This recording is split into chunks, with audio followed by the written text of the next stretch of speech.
John ബ്രിട്ടാസിന് എണീറ്റ് നിന്നിങ്ങനെ നെഞ്ചൂക്കോടെ പറയാൻ പറ്റുന്നത് ചൈനയിലല്ലാത്തതുകൊണ്ടാണ്. ചൈനയിലാണ് ഇപ്പോൾ അകത്തായനെ. ഭാരതം മതങ്ങളുടെ മാതാവിൻ്റെ നാടാണ്. ഇത് ആത്മീയതയുടെ ലോകമാണ്.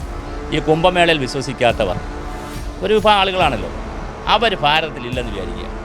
ഇതെന്ത് രാഷ്ട്രമായനെ? ഇദ്ദേഹം തുടങ്ങിയ സ്ത്രീകളെ വിളിച്ച് നിങ്ങൾ പോയി കല്യാണം കഴിക്കണമെന്ന് പറഞ്ഞാൽ അറബികൾക്ക് കല്യാണം കഴിച്ചു കൊടുത്തന്നേ. ആ ഭാരതത്തിൽ നിന്നിട്ടാണ് ഈ വർത്തമാനം പറയുന്നത്. ലാൻഡ് ഓഫ് സ്പിരിച്വാലിറ്റി, വേദങ്ങളുടെ നാടാണ്. വേദപുസ്തകങ്ങളും സനാതനധർമ്മവും ഒക്കെ ഇങ്ങനെ കയ്യിലെടുത്ത് വച്ചിരുന്നതുകൊണ്ടാണ് ബ്രിട്ടാസുമാർക്ക് ഭാരതത്തിൽ ഇങ്ങനെ വിലസി നിൽക്കാൻ പറ്റുന്നത്.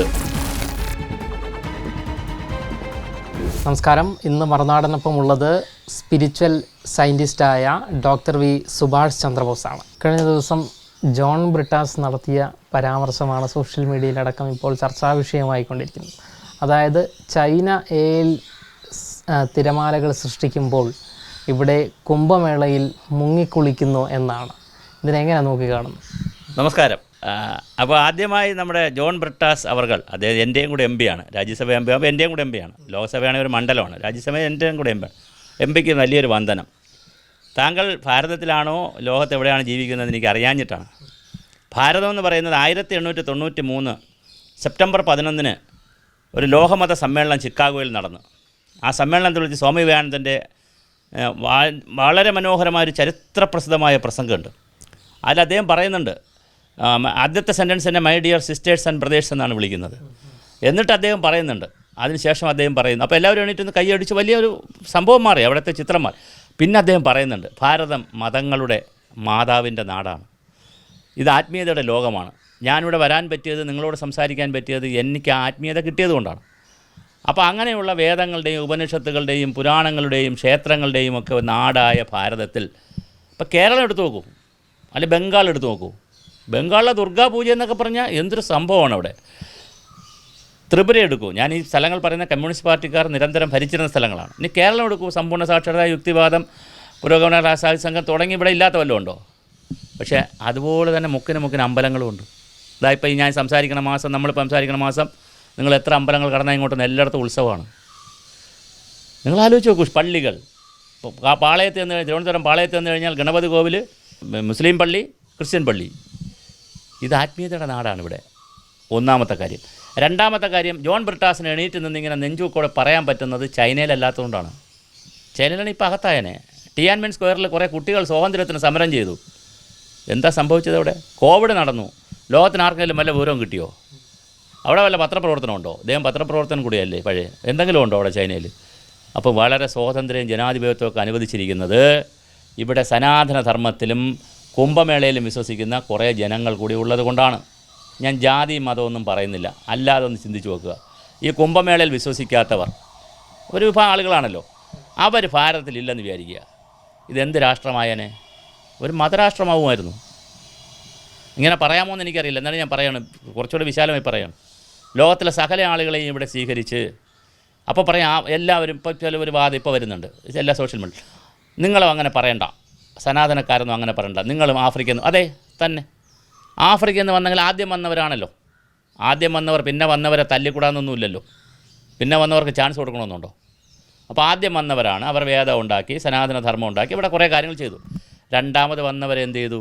പരമ്പ് പിരിച്ച് സ്വീകരിച്ചു രണ്ടാമത് വന്നവരെ.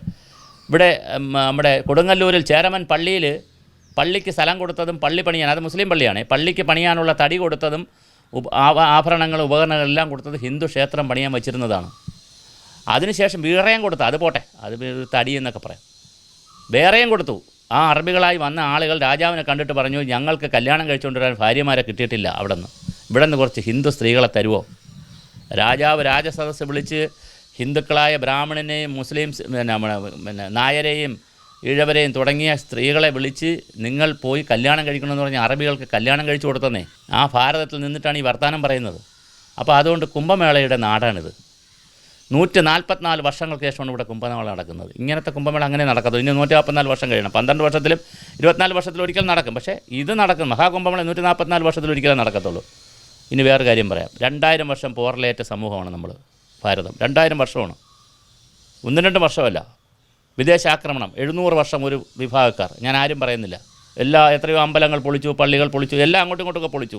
700 വർഷം ബ്രിട്ടീഷുകാർ, ഡച്ചുകാർ, അറബികൾ, അങ്ങനെ 2000 വർഷം ഇവിടെ ആളുകൾ വന്നു. കുറച്ച് പേർ വന്ന് പുസ്തകം കൊടുക്കാമെന്ന് പറഞ്ഞു, കുറച്ച് പേർ വന്ന് മതം മാറ്റാൻ ശ്രമിച്ചു, കുറച്ച് പേർ വന്ന് ഗോതമ്പ് മാവ് കൊടുത്തു, കുറച്ച് പേർ വന്ന് ആശുപത്രികൾ തുടങ്ങി, കുറച്ച് പേർ വന്ന് മറ്റേ സ്കൂളുകൾ തുടങ്ങി. എന്തെല്ലാം ചെയ്തിട്ടും ദരിദ്ര നാരായണന്മാരായ ദരിദ്ര കോടികളായ ഭാരതീയർ തൻ്റെ വിഗ്രഹത്തിനെയും പിടിച്ച്, തൻ്റെ അമ്പലത്തിനെയും പിടിച്ച്, തൻ്റെ ദേവനെയും ദേവിയെയും പിടിച്ച്, അവർ വിവരമില്ലാത്തവരായിരിക്കും, അവർ ഇവിടെ തന്നെ കടിച്ച് തൂങ്ങിക്കിടന്നു. അതാണ് ഈ 140 കോടി. അവർ ആരും എങ്ങും മാറിയില്ല, കുറച്ച് പേര് അങ്ങോട്ടും ഇങ്ങോട്ടൊക്കെ പോയി തിരിച്ചും അങ്ങോട്ടും ഇങ്ങോട്ടും. ബാക്കി മഹാഭൂരിപക്ഷം ഇവിടെ ഉണ്ടായിരുന്നു. അവർ കുംഭമേളയിൽ വിശ്വസിക്കുന്നവരാണ്. ഇത് ആത്മീയതയുടെ നാടാണ്, ലാൻഡ് ഓഫ് സ്പിരിച്വാലിറ്റി, വേദങ്ങളുടെ നാടാണ്, ഉപനിഷത്തുകളുടെ നാടാണ്. മറ്റൊരാളിനെ കണ്ടാൽ തൊഴണം എന്ന് വിചാരിക്കുന്ന നാടാണ്. മറ്റൊരാളെ കണ്ടാൽ നമ്മൾ തൊഴും, കാല് വന്ദിക്കും. നാരീപൂജയുള്ള നാടാണ്, പാദപൂജയുള്ള നാടാണ്. ഇത് വല്ലാത്തൊരു നാടാണിത്. അപ്പോൾ ആ നാട്ടിൽ വന്നിട്ടാണ് ഇദ്ദേഹം ഇത് പറയുന്നത്. ഇനി വേറെയുണ്ട്. ജോൺ ബ്രിട്ടാസിൻ്റെ കാര്യങ്ങൾ ആലോചിക്കുമ്പോൾ മറ്റൊരു കാര്യങ്ങൾ കൂടി പറയണം. MP അല്ലേ അദ്ദേഹം. എന്താണ് കേരളത്തിലും ഭാരതത്തിലുമൊക്കെ ഈ ആത്മീയ രംഗത്ത് സംഭവിച്ചുകൊണ്ടിരിക്കുന്നത്? സഖാവ് EMS പണ്ട് പറഞ്ഞിരുന്നു. EMSൻ്റെ ലേഖനമുണ്ട്, ചിന്തയിലുണ്ട്, അന്ന് ദേശാമലുണ്ടായിരുന്നു. കമ്മ്യൂണിസ്റ്റുകാർ വിശ്വസിക്കാവോ? ഞാനൊരു പഴയ കമ്മ്യൂണിസ്റ്റുകാരനും SFIക്കാരനും കൂടെ ആയിരുന്നുകൊണ്ട് പറയുകയാണ്, അങ്ങനെ തന്നെ പറയുകയാണ്. വിശ്വസിക്കാവോ? അപ്പോൾ EMSൻ്റെ ദീർഘമായൊരു ലേഖനമുണ്ട്, അതും കൂടെയൊക്കെ ബ്രിട്ടാസ് എടുത്ത് വായിക്കണം. വളരെ മനോഹരമാണ് ഈ കാര്യങ്ങൾ. ഇവിടെ വിശ്വാസത്തിൻ്റെ നാടാണ്, ഞാൻ പറഞ്ഞ ആത്മീയതയുടെ നാടാണ്, വേദങ്ങൾ പറയുന്ന നാടാണ്, പൂജകളുള്ള നാടാണ്, അതിൽ വിശ്വസിക്കുന്ന നാടാണ്.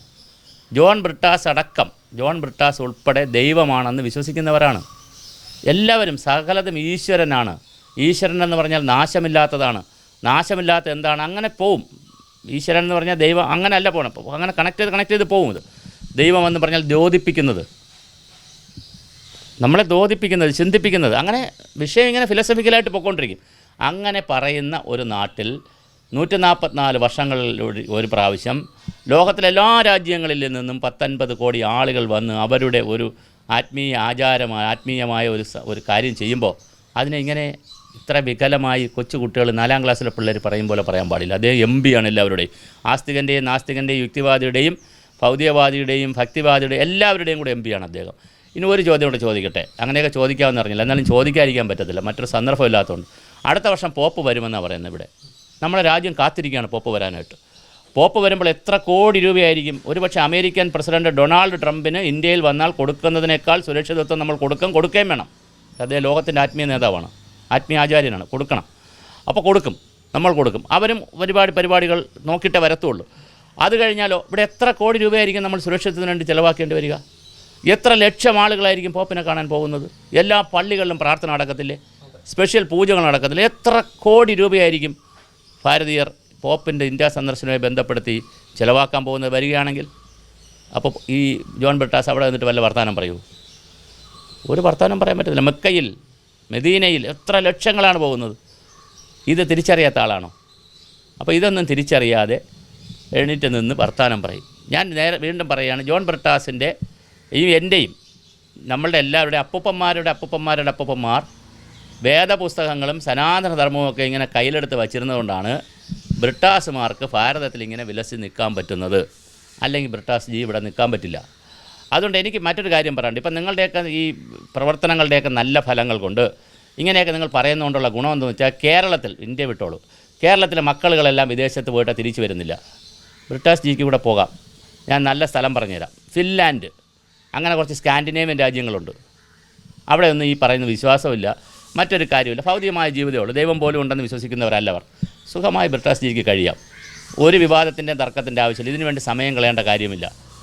അത് സുഖമായിട്ട് പോയി കഴിഞ്ഞിട്ട് വരാം. ബെമ്പിക് സ്ഥാനം കഴിഞ്ഞിട്ട് അങ്ങോട്ട് പോവുക. പക്ഷേ ഭാരതത്തിലാണെങ്കിൽ സ്വാഭാവികമായി വിമർശിക്കാം, നമുക്ക് എല്ലാത്തിനും വിമർശിക്കാം. കാര്യം ആസ്തികനെയും ഒക്കെ ഉള്ളവരാണ്. ചാർവാഹകന്മാരെ, രാജകൊട്ടാരത്തിൽ ചാർവാഹകന്മാരെ കൊണ്ടുവന്നിരുത്തി ചർച്ച നടത്തിയിട്ടുള്ള നാടാണിത് ഭാരതം. അതുകൊണ്ട് വിമർശിക്കാം. പക്ഷേ വിമർശനം എന്തിനെ, ഏതിനെ, എപ്പോൾ, എങ്ങനെ, ഏത് സാഹചര്യത്തിലെന്ന് പറഞ്ഞുകൊണ്ട് വേണം. 140 കോടി ആളുകളിൽ 120-130 കോടി ആളുകൾ വിശ്വസിക്കുന്ന ഒരു വിശ്വാസ പ്രമാണത്തിൻ്റെ കോടാനുകോടി ആളുകളവിടെ പങ്കെടുക്കുന്ന വലിയൊരു പലരുടെയും ആത്മസമർപ്പണത്തിൻ്റെ ഒരു വർഷം ജീവിതത്തിൽ 144 വർഷത്തിലൊരിക്കലെന്ന് പറയുമ്പോൾ പലരുടെയും ജീവിതത്തിലൊന്നും സംഭവിക്കില്ല. അങ്ങനെ ജീവിതത്തിൽ ഒരിക്കൽ മാത്രം സംഭവിക്കുന്ന, നൂറ്റാണ്ടുകളിൽ ഒരിക്കൽ മാത്രം സംഭവിക്കുന്ന മഹാസംഭവത്തെ സപ്പോർട്ട് ചെയ്തില്ലെങ്കിലും എതിർത്തുകൊണ്ട് പറയുന്നത്, പുച്ഛമായി പറയുന്നത് ശരിയല്ല. AI കാര്യത്തിൽ ഞാൻ ഒരു കാര്യം പറഞ്ഞ് അവസാനിപ്പിക്കാം. AI ചൈന കുറേ കാര്യങ്ങൾ ചെയ്തു. ഇപ്പോൾ കേന്ദ്ര ബഡ്ജറ്റിൽ കുറേ കാര്യങ്ങൾ പറയുന്നുണ്ടല്ലോ. Make in India, make the world എന്നൊക്കെ പറഞ്ഞ ഒരുപാട് കാര്യം. അത് രാഷ്ട്രീയമാണ്. അത് ഞാൻ പറഞ്ഞാൽ ബ്രിട്ടാസിൻ്റെ രാഷ്ട്രീയത്തിന് അത് യോജിക്കുന്നതല്ല, മറ്റവരുടെ രാഷ്ട്രീയത്തിന് അനുകൂലിക്കുകയാണെന്ന് പറയും, വേറെ ഭരണത്തിന് അനുകൂലിക്കുക. അതുകൊണ്ട് ഞാൻ ആ വിഷയത്തിൽ പോകുന്നില്ല. അത് വരട്ടെ. ഇപ്പോൾ കേന്ദ്ര ഗവൺമെൻറ് ഇപ്പോഴും AI-യെക്കുറിച്ചൊക്കെ പറയുന്നുണ്ട്. കൊറോണയ്ക്ക് മരുന്ന് കണ്ടുപിടിച്ച നാടാണ് ഇവിടെ, വൈറസിന് മരുന്ന് കണ്ടുപിടിച്ച നാടാണ്. അപ്പോൾ അതുകൊണ്ട് തന്നെ നമ്മളത്ര മോശമല്ല. ഇപ്പോൾ ലോകത്തിൻ്റെ 5ാമത്തെ ശക്തിയായി ഉയരാൻ നിൽക്കുന്ന ഒരു രാജ്യമാണ്. കണക്കിൽ 5ാമത്തെ ശക്തിയായി നിൽക്കുകയാണല്ലോ. അപ്പോൾ അങ്ങനെ പട്ടിണിയുണ്ട്, ദാരിദ്ര്യമുണ്ട്, അക്കൗണ്ടിൽ നിൽക്കുക. അത് വേറെ വിഷയമാണ്, എൻ്റെ സബ്ജക്റ്റ് അല്ല. അതുകൊണ്ട് ഞാൻ അതിലേക്ക് കിടക്കുന്നില്ല. എൻ്റെ വിഷയം ഇത്രയേ ഉള്ളൂ. ഭാരതത്തിൻ്റെ ലാൻഡ് എന്ന് പറയുന്നത് ലാൻഡ് ഓഫ് സ്പിരിച്വാലിറ്റിയാണ്. ആ ലാൻഡ് ഓഫ് സ്പിരിച്വാലിറ്റി എന്ന് പറഞ്ഞാൽ സാർവലൗകികമായ ഒരു പ്രാപഞ്ചിക സത്യത്തെ ലോകത്തോട് പറയുന്ന, ലോകത്തിനോട് വിളിച്ചു പറയുന്ന, എല്ലാവർക്കും വരാൻ, പഠിക്കാൻ, നിൽക്കാൻ, ആരാധിക്കാൻ, ബഹുമാനിക്കാൻ, ആചരിക്കാൻ ഒക്കെ പറ്റുന്ന, വേണമെങ്കിൽ എടുക്കാൻ, വേണ്ടെങ്കിൽ എടുക്കാതിരിക്കാൻ പറ്റുന്ന വളരെ മനോഹരമായ ഒരു ഭൂമി ഈ ലോകത്ത് ഒറ്റ സ്ഥലത്തേ ഉള്ളത് ഭാരതമാണ്. അതാണ് ഭാരതത്തിൻ്റെ സൗന്ദര്യം. നാനാജാതി മതസ്ഥർ, 140ഓളം ഭാഷാക്കാർ, പിന്നെ അതിലധികം വസ്ത്രധാരണമുള്ളവർ, ഗുരുനാനാക്കിൻ്റെ നാട്, ബുദ്ധൻ്റെ നാട്, ജൈന മഹർഷിയുടെ നാട്, ഞാനീ പറഞ്ഞ വേദങ്ങളുടെ നാട്, സനാതനത്തിൻ്റെ നാട്, ഉപനിഷത്തിൻ്റെ നാട്, മനോഹരമായ നാട്ടിൽ തീർച്ചയായും സംസാരിക്കുമ്പോൾ കുറച്ചുകൂടി കാരണം താങ്കളൊരു സ്ഥാനത്ത് കൂടി ഇരിക്കുന്ന ആളായതുകൊണ്ട് മറ്റേ ഞങ്ങളൊക്കെ പറയും, നമ്മളൊക്കെ ഞാനിപ്പോൾ നിങ്ങൾ SFL ഇല്ലായിരുന്നല്ലോ, SFL താങ്കളുണ്ടായിരുന്നു എനിക്കറിയില്ല. നമ്മൾ പറയും ഇപ്പോൾ SFI പിള്ളേരൊക്കെ പറയുന്നില്ല, കൊച്ചു പിള്ളേർ പറയുന്ന തരത്തിലുള്ള വർത്തമാനം പറയരുത്. കുറച്ചുകൂടി പക്വതയോടുകൂടി സംസാരിക്കുക. കാരണം നിൽക്കുന്ന സ്ഥലത്തിൻ്റെ മണ്ണേതാണ്, നിൽക്കുന്ന സ്ഥലം ഏതാണെന്ന് മനസ്സിലാക്കിയിട്ട് പറയുക. ഇത് ഉത്സവങ്ങളുടെ നാടാണ്, ആത്മീയതയുടെ സ്വന്തം പടനിലമാണ്.